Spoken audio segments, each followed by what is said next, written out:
হয়েছে সালমান এফ রহমান, বাংলাদেশের ধনীদের সেরা ধনীদের একজন শেখ, ব্যাংকের মালিক, সেরা ধনীদের একজন। বিভিন্ন দুর্নীতি করেছে, দুর্নীতি করে টাকার কুমির হয়েছে, বিভিন্ন অবৈধ পন্থা সিন্ডিকেট করেছে, এরকম শেয়ার মার্কেট গুলো তার কারণে বিভিন্ন সময়ে অনেক লসের মধ্যে করেছে, সে লাভবান হয়েছে। এরকম ক্ষমতা পেয়ে অনেক প্রকারের দুর্নীতি করেছে, অনেক অন্যায় অবিচার করেছে। কিন্তু এই ব্যক্তি যখন ধরা পড়ে যাবে এই ভয়ে সে কি করলো? সারা জীবনের লালিত সুন্নতকে কেটে ফেললো, একবারে ক্লিন শেভ করে পালিয়ে যেতে চেয়েছিল, কিন্তু ধরা পড়েছে। আমি শুধু এই কথাই বলতে চাই, সে যদি অপরাধী না হতো, সে যদি আল্লাহর উপর তাকওয়াবান হতো, সে যদি সুন্নাতের মর্যাদা রক্ষা করতে পারত, তাহলে এই ব্যক্তি কখনোই আজকে এইরকম নাজেহাল পরিস্থিতিতে পড়তো না। আমাদের জন্য এটা সবক, এটা আমাদের জন্য সবক। আমরা এই এখান থেকে সবক গ্রহণ করবো, তাকওয়া হুদাল লিল মুত্তাকিন, এখান থেকে আমরা সবক গ্রহণ করব। তাহলে সালমান এফ রহমানকে এই কোরআনুল কারীম রাস্তা দেখাতে পারে নাই, কারণ সে মুত্তাকি হতে পারে নাই। কোরআন দ্বারা সে সবচেয়ে উপকৃত হতে পারে নাই, মুত্তাকি হতে পারে নাই বলে।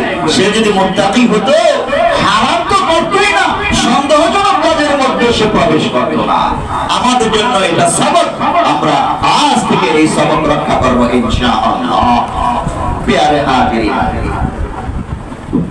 আল্লাহর নবী সাল্লাল্লাহু আলাইহি ওয়াসাল্লাম মুত্তাকিনদের ব্যাপারে বলেছেন একটি হাদিসে, ইন্না আউলিয়াই ইয়াউমাল কিয়ামাতি আল মুত্তাকুন ইন কানা নাসাবুন আকরাবা মিন নাসাবি।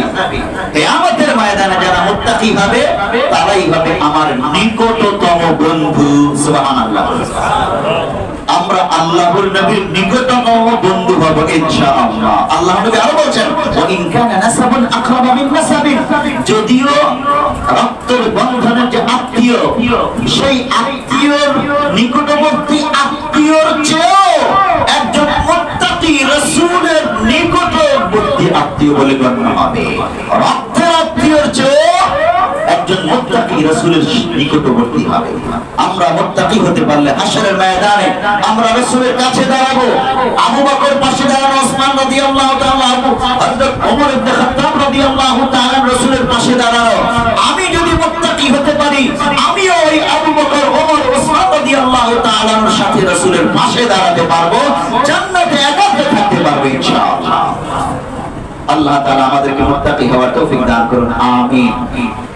আমি আর কয়েক মিনিট আলোচনা করব 3 নম্বর আয়াত, الذين يؤمنون بالغيب ويقيمون الصلاة ومما رزقناهم ينفقون।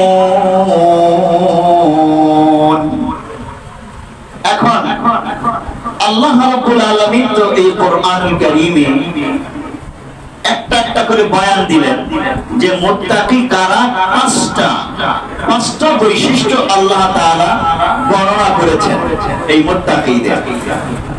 তার মধ্যে আল্লাযীনা ইউমিনুনা বিল গায়বি ওয়া ইউকিমুনাস সালাতা ওয়া মিম্মা রাযাকনাহুম ইউনফিকুন। সূরা বাকারা 3 নম্বর আয়াতে তিনটা বৈশিষ্ট্যের কথা বলেছেন। সংক্ষেপে বলছি, ইউমিনুনা বিল গায়ব, তারাই মুত্তাকি যারা গায়বের উপর ঈমান রাখে। তাফসীরে ইবনে কাসীরে ঈমান কাকে বলে, ঈমানের ব্যাখ্যা দিতে গিয়ে বলতেছে ইউতলাকু আলা তাসদীকিল মাহজ কামা ক্বালা তাআলা ইউমিনুনা বিল্লাহি ওয়া ইউমিনু লিল মুমিনিন। ঈমান বলতে বোঝায় অন্তরের দৃঢ় বিশ্বাস, আল্লাহর নবী যা কিছু এনেছেন এই যাবতীয় বিষয়ের উপর অন্তরের দৃঢ় বিশ্বাসকে ঈমান বলে। ইমাম শাফিঈ রাহমাতুল্লাহি আলাইহি, ইমাম আহমদ বিন হাম্বল রাহমাতুল্লাহি আলাইহি ঈমানের ব্যাখ্যা দিতে গিয়ে বলতেছেন, الإيمان هو التصديق بالجنان والإقرار باللسان والعمل بالأركان। ঈমান বলতে বোঝায় অন্তরের বিশ্বাস, মৌখিক স্বীকৃতি এবং আমলে বাস্তবায়ন করাকে ঈমান বলে। সুতরাং কোন ব্যক্তি যদি আমল কম করে তার ঈমান কমবে, আমল বাড়লে ঈমান বাড়বে। এটা ইমাম শাফিঈ রাহমাতুল্লাহি আলাইহির বক্তব্য। যাই হোক, আমাদের কথা হলো রাসূলুল্লাহ সাল্লাল্লাহু আলাইহি ওয়াসাল্লাম আল্লাহর পক্ষ থেকে যা কিছু নিয়েছেন অন্তর দ্বারা দৃঢ় বিশ্বাস, পরিপূর্ণ বিশ্বাসকে ঈমান বলা হয়। আমরা হাদিসে জিবরিলের কথা শুনেছি। হযরত জিবরাইল আলাইহিস সালাম একদিন রাসূলের কাছে আসলেন, হাঁটুর সাথে হাঁটু মিশালেন, অতঃপর একটা একটা করে প্রশ্ন করতে লাগলেন। সাহাবীরা অবাক বিষয়ে তাকিয়ে রইল, কোন বেটা আসলো, এত বড় সাহস, রাসূলের হাঁটুর সাথে হাঁটু মিশিয়ে বসলো, আবার একটা একটা করে প্রশ্ন করতেছে। রাসূল উত্তর দেন, আবার সে বলে সাদাকাতা, আপনি সত্য বলেছেন। ও বাবা, নিজেই প্রশ্ন করে আবার নিজেই বলে আপনি সঠিক উত্তর দিয়েছেন, এ কেমন প্রশ্নকর্তা, কে চিনে না সাহাবীরা। সে এসে হযরত জিবরাইল এসে জিজ্ঞেস করলেন, আখবিরনি আনিল ঈমান, ঈমান কাকে বলে? ইয়া রাসূলুল্লাহ, আপনি জবাব দিন, বলুন। রাসূলুল্লাহ সাল্লাল্লাহু আলাইহি ওয়াসাল্লাম বললেন, ক্বালা আন তু'মিনা বিল্লাহি ওয়া মালাইকাতিহি ওয়া কুতুবিহি ওয়া রুসুলিহি ওয়াল ইয়াউমিল আখির ওয়া তু'মিনা বিল কদরি খাইরিহি ওয়া শাররিহি। ছয়টি জিনিসের কথা বলেছেন আল্লাহর নবী। আল্লাহর প্রতি বিশুদ্ধ ঈমান, বিশ্বাস, ফেরেশতাগণের প্রতি বিশুদ্ধ ঈমান, আসমানি কিতাবসমূহের প্রতি, রাসূলগণের প্রতি, আখিরাত দিবসের প্রতি এবং তাকদীরের প্রতি, ভালো মন্দ যা কিছু হয় আল্লাহর পক্ষ থেকে, এই ছয়টি বিষয়ের প্রতি বিশুদ্ধ ঈমান, বিশ্বাসকে ঈমান বলা হয়। তো জিবরাইল আলাইহিস সালাম বলেন, সাদাকাতা, আপনি সত্য বলেছেন। এভাবে আরো মোট 4টা প্রশ্ন করেছেন। পুরো হাদিসে জিবরিল আমার উদ্দেশ্য না। তাহলে এই যা কিছু এখানে আল্লাহ, এটা গায়েব, আমরা দেখি না, দেখা যায় না। ফেরেশতা দেখা যায় কি? দেখা যায় না, গায়েব। আসমানি কিতাবসমূহ পূর্ববর্তী আমরা দেখি নাই, পূর্ববর্তী রাসূলগণকে দেখি নাই, আমাদের রাসূলকেও আমরা দেখি নাই। তাহলে এমন করে আখিরাত, এটাকে আমরা দেখি না, তাকদীর এটাও দেখা যায় না, সবগুলো গায়েব। আল্লাহ তাআলা বলছেন, আল্লাযীনা ইউমিনুনা বিল গায়ব, যারা গায়েবের উপর ঈমান আনে তারা মুত্তাকি। এক নম্বর বৈশিষ্ট্য গায়েবে। এখন দেখুন, হযরত আবী জুমআহ রাদিয়াল্লাহু তাআলা আনহু থেকে বর্ণিত একটি হাদিস। বললা ইয়া রাসূলুল্লাহ, সাহাবীরা আল্লাহর নবীকে একদিন জিজ্ঞাসা করলেন, ইয়া রাসূলুল্লাহ, হাল মিন কওমিন আযমু মিন্না আজরা, সওয়াবে আমাদের চেয়ে বেশি এমন কোন জাতি আছে কি? আমান্না বিকা ওয়াত্তাবানাকা, আমরা আপনার উপর ঈমান এনেছি, আপনার আনুগত্য করতেছি। ক্বালা মা ইয়ামনাউকুম মিন যালিকা ওয়া রাসূলুল্লাহি বাইনা যুহরিকুম ইয়াতিকুম বিল ওয়াহয়ি মিনাস সামা। আল্লাহর নবী জবাব দিলেন, কে তোমাদেরকে শ্রেষ্ঠত্ব থেকে প্রতিবন্ধকতা তৈরি করবে, অথচ রাসূলুল্লাহ সাল্লাল্লাহু আলাইহি ওয়াসাল্লাম তোমাদের সামনেই আছেন, আর আসমান থেকে তোমাদের সামনেই ওহী আসে, নাযিল হয়। আল্লাহর নবী বুঝাতে চাইলেন রাসূলের সাহাবীরা পৃথিবীর শ্রেষ্ঠ মানুষ। রাসূলকে দেখতেছেন, রাসূলের পিছনে নামাজ পড়তেছেন, রাসূলের উপর ওহী নাযিল হচ্ছে, চোখে দেখতেছেন, ঈমান এনেছে, রাসূলের নির্দেশে জিহাদ করতেছে। সাহাবীদের চেয়ে শ্রেষ্ঠ জামাত পৃথিবীতে অন্য কোনটা হতে পারেই না। আল্লাহর নবী তারপর কি বললেন?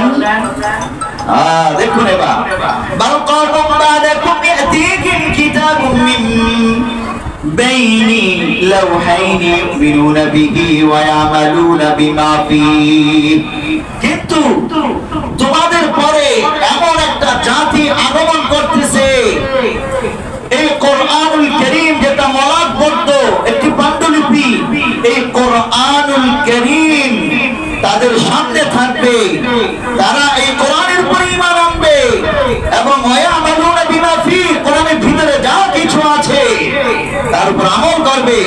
উলাইকা আযমুকুম মিনকুম আজরা, তারা তোমাদের চেয়ে নেকি আর সওয়াব পাওয়ার ক্ষেত্রে শ্রেষ্ঠ বলে গণ্য হবে। ওয়াফি রিওয়ায়াতিন কওমুম মিন বাদিকুম ইউমিনুনা বি ওয়া লাম ইয়ারাউনি, তোমাদের পরে এমন একটা জাতি আসতেছে যারা আমার উপর ঈমান আনবে অথচ আমাকে দেখেনি। রাসূলকে আমরা দেখেছি না, কিন্তু রাসূলকে না দেখার পরও রাসূলের উপর কি আমরা ঈমান আনি না? এনেছি। রাসূলের সুন্নাত পালন করছি, তার উপর ঈমান আনি, তাকে মহব্বত করতেছি।